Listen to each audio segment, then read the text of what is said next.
Hello tout le monde, bienvenue dans la première vidéo de l'année, mais tout d'abord j'aimerais vous souhaiter une très bonne année 2013, donc j'espère que vous en profiterez bien et que vous ferez de très belles découvertes livresques, aussi belles que cette année, et surtout je vous souhaite également une très bonne santé parce que bon c'est un peu la chose primordiale.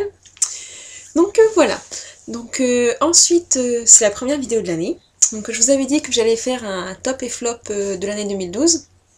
Donc alors c'est parti. Donc je vais commencer par les flops. Donc en fait on va faire les points négatifs avant les points positifs. Donc les flops c'est les romans que je n'ai pas aimés, évidemment, ou alors que j'ai pas compris. Ça arrive quelquefois. Et aussi c'est également ceux pour lesquels j'attendais peut-être un peu trop, genre c'est la suite de série ou quelque chose comme ça. Et du coup je suis un peu déçue. Donc voilà. Donc on va commencer par le numéro 10. Donc là c'est un roman justement que j'attendais avec impatience puisqu'il va être adapté au cinéma par Steven Spielberg.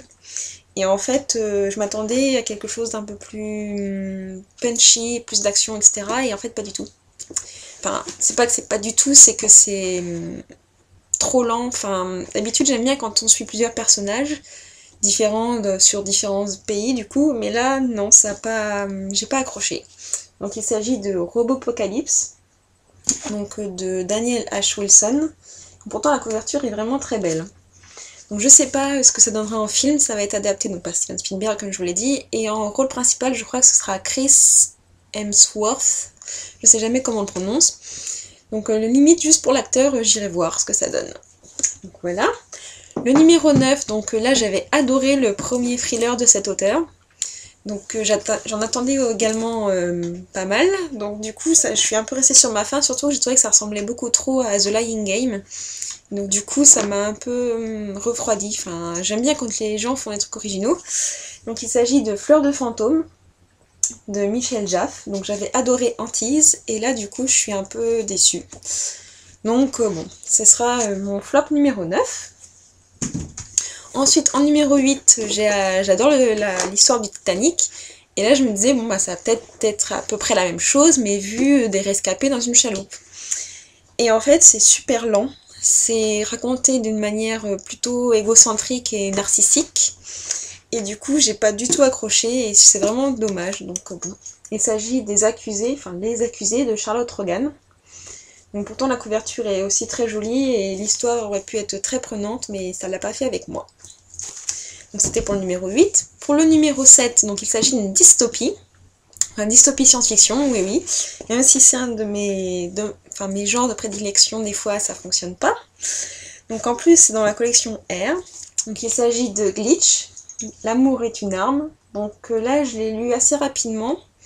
Mais en fait j'ai pas du tout accroché à l'histoire. Ça se lit rapidement parce que bon c'est écrit assez gros et il n'y a pas tant de pages que ça. Et en fait j'ai pas du tout accroché, l'héroïne ne m'a pas du tout intéressée, l'histoire en elle-même c'est un peu tiré par les cheveux et l'histoire d'amour est vraiment très kitsch. Et du coup ça m'a pas du tout marqué, enfin voilà, c'est pas une dystopie que je retiendrai. Donc ensuite il y a un roman en VO. Donc j'avais lu quelques critiques sur Goodreads, mais bon des fois j'aime bien me faire mon propre avis. Pour une fois j'aurais peut-être dû écouter ce qu'il y avait sur Goodreads. Donc il s'agit de The Hunt de Andrew Fukada. Et en fait c'est un mélange de Hunger Games et de vampires, zombies, choses comme ça. Puisque c'est un humain en fait qui est chez les vampires. Et les humains en fait sont des proies pour les vampires évidemment. Mais ils sont mis en chasse dans une espèce de jeu où ils doivent être capturés, mangés, enfin tout ça. Et par contre, il y a un humain quand même qui est parmi les vampires et qui ne se fait même pas repérer. Ouh là là. Donc voilà, c'est pas très crédible et j'ai pas beaucoup accroché à ce roman. Ensuite, il s'agit d'un pavé. Donc je l'ai lu puisque je l'avais demandé pour la rentrée littéraire chez Price Minister. Donc bon, voilà, il fallait que je le lise. Et j'ai mis 15 jours à le lire. Il s'agit de Une place à prendre de J.K. Rowling. Donc j'ai pas du tout lu les Harry Potter, je sais, c'est pas très bien, mais ça me tente pas trop. J'ai vu les films en tout cas. Et donc du coup je m'attendais à quelque chose d'un peu plus prenant pour un roman adulte. Le problème c'est que c'est un peu un genre de Desperate Housewives et à la fin on se dit c'est juste ça. Un gros truc de 700 pages pour ça, c'est un peu abusé. Donc voilà, ça m'a plu. mais ça m'a pas plus plu que ça. Voilà. Donc une place à prendre de J.K. Rowling. Ensuite, en tome 3, donc là j'en avais beaucoup entendu parler quand j'étais allée au salon du livre jeunesse de Montreuil, je voyais des files d'attente pour ces auteurs-là. Je me dis bon, en plus c'est un roman français jeunesse, bon on va tester quoi. Et du coup bah non, ça ne l'a pas fait. Il s'agit de Oxa Pollock, pardon. Le tome 1, L'inespéré. C'est très jeunesse, et du coup, enfin, je pense qu'il faut que je tourne une page du côté des jeunesses. Enfin, je dois être dans ma période où je veux pas lire de jeunesse. Et donc du coup, ça m'a pas trop plu. C'est de la magie, mais c'est vraiment raconté de manière trop jeunesse, quoi. Ça m'a pas plus emballé que ça. Le deuxième, l'avant-dernier, donc le deuxième, du coup, dans le classement, puisque je fais dans l'ordre décroissant. Donc il s'agit de La nuit du solstice de L.J. Smith. Je ne suis déjà pas fan de son écriture à la base, donc avec notamment Journal d'un vampire. Par contre, Cercle secret, j'avais bien aimé. Mais là, même si la couverture est juste sublime, le roman, c'est pas du tout ça. C'est jeunesse, trop, du coup, mais c'est pas du tout accrocheur. C'est. Enfin, voilà. Je sais pas comment dire, mais j'ai pas du tout aimé. Donc bon, j'ai même sauté quelques pages pour vous dire. Chut.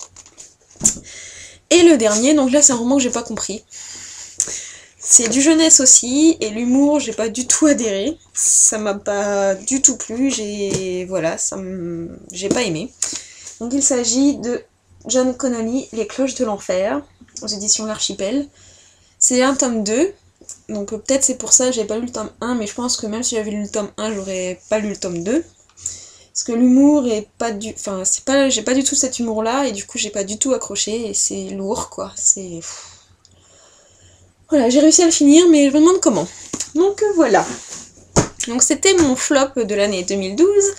Donc, cette fois, on va passer à quelque chose d'un peu plus réjouissant, puisque ce sont les tops de l'année 2012. Donc, comme pour les flops, je vais faire du 10e jusqu'au 1er.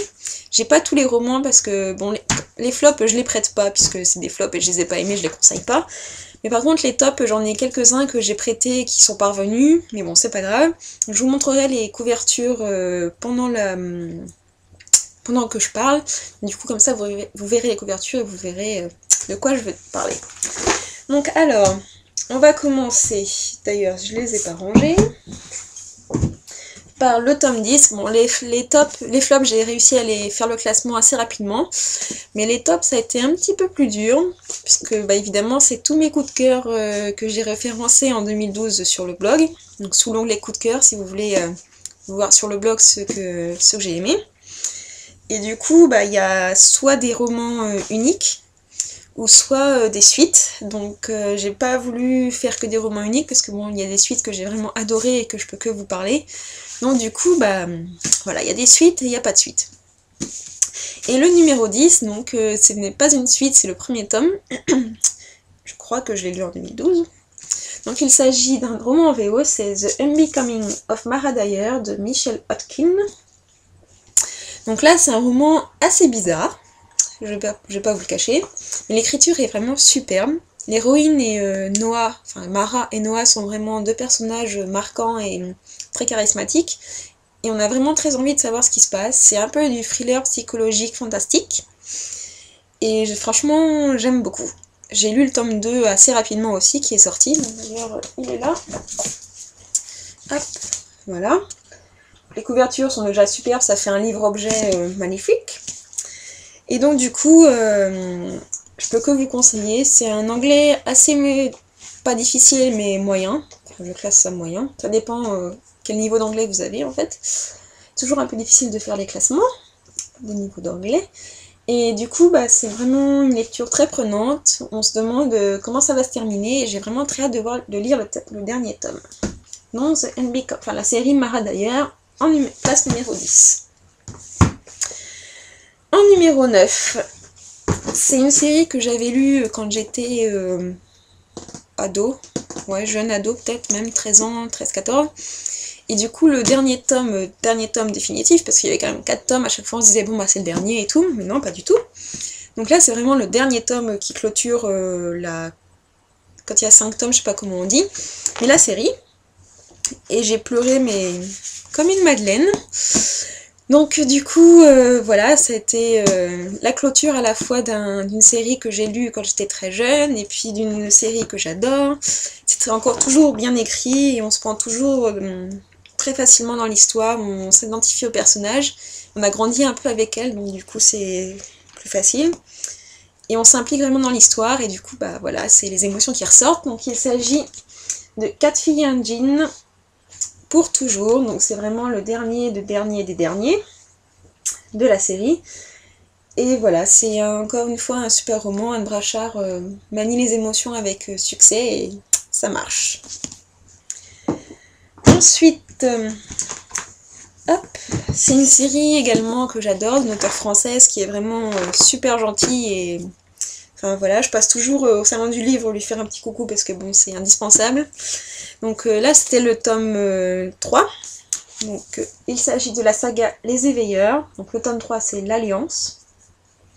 Donc je suis toujours aussi fan des couvertures et voilà. Et l'histoire évolue, ils ont grandi un petit peu. Et c'est toujours une écriture absolument magnifique. Si vous aimez un peu Pierre Bottero, enfin, si vous aimiez Pierre Bottero, Pauline Alphen a un petit peu le même style d'écriture et c'est vraiment une écriture enchanteresse. Donc voilà, je peux que vous le conseiller, c'est vraiment unique. Ensuite, c'est un roman que je n'ai pas, puisque je l'ai prêté à une amie, donc il s'agit d'un roman en VO. Donc c'est Hunting Lila. Hunting Lila, ça mélange aussi de thriller et de fantastique, parce que c'est des personnes qui ont des pouvoirs psychologiques, un peu comme les X-Men, un petit peu, hein. Et du coup, il y a toute une histoire autour de ça, et les personnages sont vraiment super attachants. Le personnage masculin, voilà quoi, c'est le personnage masculin qui est vraiment... qui est dans mes top 5 des héros masculins de young adultes. Et du coup, c'est vraiment super prenant. D'ailleurs, j'ai le tome 2 à lire. C'est une série qui est en 2 tomes. Donc c'est assez simple, enfin, c'est simple, c'est assez rapide à lire, et voilà, super prenant, et voilà, j'adore. Ensuite, pour le top 6, il s'agit d'une petite série cocooning et adulte. Donc j'ai pas le tome 1 puisque je l'ai prêté à une amie, mais il s'agit de la série Lucky Arbor de Jill Chalvis. Donc avec les couvertures up, surtout celle du tome 2 qui est superbe. Donc c'est des petits romans adultes super mignons, tendres, qui me font bien rire également. Et je suis sûre qu'avec ce genre de livres, enfin, si j'ai un coup de cafard, voilà, je lis ça et c'est reparti. Ensuite, pour le top 5, il s'agit d'une dystopie. Vous allez voir, les dystopies vont venir au fur et à mesure. Enfin, en même temps, il ne reste plus que 5 places, mais vous allez voir. Donc là, c'est une dystopie que j'ai lue dernièrement, très récemment. La couverture est magnifique. C'était une dystopie dans la collection R, donc je ne sais pas si vous voyez de qui je veux parler. Donc il s'agit de version bêta de Rachel Cohn. Donc voilà. Donc il y en a pas mal qui n'ont pas trop adhéré, et moi pourtant j'ai adoré. C'est peut-être le fait que je sois un peu dans le domaine scientifique, alors du coup les clones et tout, je me sens concernée. Mais j'ai vraiment adoré l'histoire, et le cliffhanger de la fin nous laisse présager une très bonne suite. J'ai vraiment très très hâte, et la couverture est juste superbe. Ensuite, en top 4, donc j'ai prêté la couverture originale à une amie lors du salon du livre, parce qu'elle me l'a fait dédicacer, et voilà. Donc du coup, je vais vous montrer le manuscrit. Il s'agit de Insaisissable, tome 1, Ne me touche pas, de Tahereh Mafi. Donc là, c'est l'écriture qui est vraiment très belle, assez poétique, bon, parfois un peu trop poétique et tirée par les cheveux, mais l'histoire est également très intéressante. Le début démarre très doucement, plutôt genre dystopie, et la fin se termine un peu plus en science-fiction. Donc du coup, le tome 2, j'ai très hâte de voir comment ça va tourner, si l'auteur va suivre à peu près le même schéma, si l'écriture sera la même, et en espérant que je ne serai pas déçue par le tome 2, parce que j'ai vraiment beaucoup aimé le tome 1. Ensuite, en top 3, donc il s'agit d'un roman pour adultes, donc assez dur, donc je vous le conseille pas si vous êtes trop jeune, genre vers 15 ans ça devrait aller, mais avant je vous le conseille pas. Donc il s'agit des Enfants de la paranoïa de Trevor Shane. Donc là c'est pareil, j'ai pleuré comme une madeleine. Et pour la petite anecdote, je l'ai prêté à ma maman et à mon papa. Donc ils l'ont lu, ma mère a pleuré également, mon père a beaucoup aimé, bon il n'a pas pleuré mais il a beaucoup aimé. Et c'est vraiment un roman très poignant, très dur. Et je sais pas si, il me semble qu'il y aura une suite, mais je sais pas trop quand. Et je sais pas du tout comment ça va se tourner, puisque la fin nous laisse vraiment, pour parler poliment, sur les fesses. Voilà. Ensuite, en top 2, donc j'ai pas réussi à, comment dire, déterminer le 1 et le 2, donc du coup bah, je les ai mis ex aequo pour le 1, je savais qui c'était, mais pour le 2, j'adore vraiment ces deux romans. Donc du coup, j'ai pas réussi à les déterminer, donc ils seront ex aequo pour le numéro 2. Donc il y en a un que j'ai, donc c'est une suite que j'ai lue également juste avant la fin de 2012. Et le second, donc je ne l'ai pas parce que je l'ai prêté à une amie. Donc le premier, il s'agit d'un roman en VO, donc d'une auteure que je vous rabâche les oreilles, donc je ne vais pas vous la citer, vous allez très bien voir sur la couverture par vous-même. Donc il s'agit de Detty, donc c'est le tome 3 de la série The Covenant de Jennifer L. Armentrout. Donc le tome 1, j'avais adoré. Le tome 2, j'avais été un petit peu déçue parce que c'était un petit peu lent, mais alors le tome 3, c'est l'explosion. C'est juste énorme. Donc je vous conseille très fortement de lire, bon déjà cet auteur puisque j'adore, mais surtout cette série, elle est vraiment pleine de surprises. Ne vous fiez pas à ce qu'on dit que ça ressemble à Vampire Academy puisque c'est pas vrai. Ça dévie complètement à partir de la moitié du tome 1. Le début du tome 1 peut faire penser à Vampire Academy, mais après c'est plus du tout la même chose. Et franchement ce tome 3 c'est juste une bombe de chez bombe. Donc j'ai vraiment très hâte de lire le tome 4 et je ne sais pas du tout comment ça va se tourner, vu le cliffhanger de la fin que l'auteur est une sadique de nous faire. Mais bon, c'est pas grave, je vous conseille tout simplement de lire The Covenant, la série de Jennifer L. Armentrout. Et en ex aequo également au top 2, donc je n'ai pas la couverture, mais c'est un roman de princesse, de la collection R, dont je vous parle également très souvent. Donc je pense que vous voyez de qui je veux parler. Il s'agit de la sélection de Kiera Cass. Donc là c'est un roman, pareil, un petit roman chouchou, puisque c'est dans une histoire de princesse, dans un monde un peu dystopique, avec des personnages très charismatiques, America, Maxon et Aspen. Donc j'ai vraiment très hâte d'être en avril 2013, donc de cette année, forcément, pour lire la suite. Et voilà, c'est vraiment un roman chouchou et j'ai vraiment très très hâte de lire la suite. Et pour terminer, donc le top 1 du top de 2012. Donc le roman sort là, début janvier. Il faut que vous sautiez dessus, c'est vraiment un roman excellent. C'est du contemporain, mais c'est vraiment, vous prenez une belle claque dans la figure. C'est triste, c'est joyeux, c'est vraiment magnifique. Il s'agit de Wander.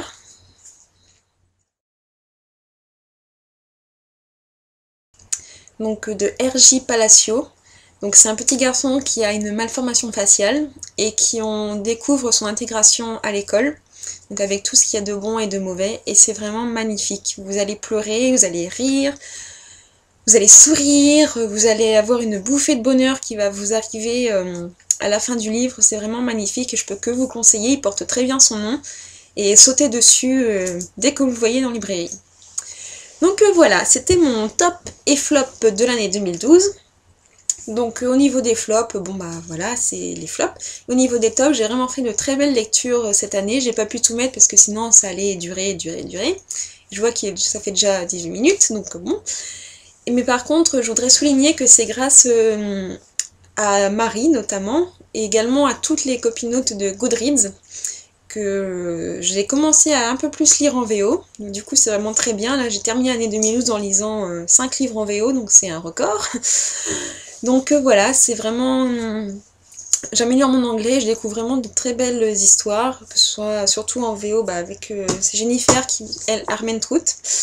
Surtout que je fais de très belles découvertes, mais aussi plein d'autres, Hunting Lila, The Unbecoming of Mara Dyer, Amy Plum, enfin tout ça. Et voilà, je remercie celles qui m'incitent un peu à lire en VO, donc Justine, Marie, les copines de Goodreads, Fleur également. Donc voilà, je suis super contente de progresser en anglais, et si vous voulez vous lancer en VO, franchement, allez-y, commencez avec un roman que vous adorez, genre Twilight, Harry Potter, et ensuite, plus vous allez lire, il faut accepter de ne pas tout comprendre au début, au lieu de regarder son dictionnaire toutes les 15 pages, et encore. puisque sinon après vous n'allez pas progresser et vous n'allez plus rentrer dans l'histoire. Donc acceptez de ne pas tout comprendre au début et puis lancez-vous. Et vous allez voir, ça va venir au fur et à mesure. Voilà, j'arrête de blablater puisque ça va faire 20 minutes. Donc je vous remercie d'avoir vu cette vidéo. Et en tout cas, je vous souhaite une très bonne semaine, une très bonne fin de vacances. Et puis je vous dis sûrement à la semaine prochaine pour un IMM. Allez, ciao!